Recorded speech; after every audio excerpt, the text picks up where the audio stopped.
Welcome to our channel. Today we how to install a load management system like Ohme Home step by step clearly. Begin by unpacking your Ohme Home device and ensuring all components are present. Read the installation manual carefully to familiarize yourself with the setup process. Identify the location where you will install the unit, ensuring it is near your existing charging point and Wi-Fi connection. Turn off the power supply to the electric vehicle charger at the circuit breaker for safety. Mount the Ohme Home unit on the wall using the provided mounting bracket. Ensure that the device is securely fastened and level. Connect the charging cable of your EV charger to the Ohme Home unit. Run the necessary cables from the Ohme device to your power supply.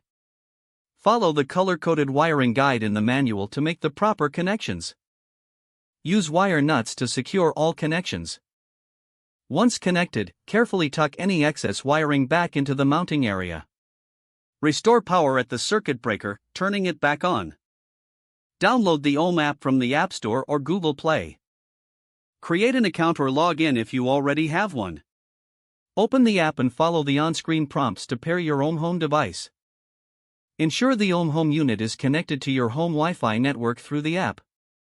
Customize your charging preferences, including any load management settings. Test the system by initiating a charge on your electric vehicle. Monitor the energy usage and charging efficiency through the app dashboard. Ensure everything is functioning correctly, and make any necessary adjustments to your settings. Complete your installation by cleaning the work area and disposing of packaging materials responsibly.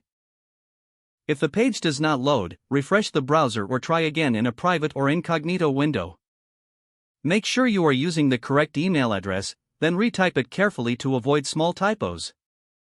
If your password is not accepted, use the reset option and create a new strong password you can remember.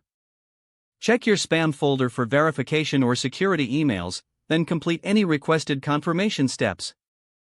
Enable two-factor authentication if available to improve account security and reduce unauthorized access risk. After signing in, review your profile details so your contact information and settings are accurate and current.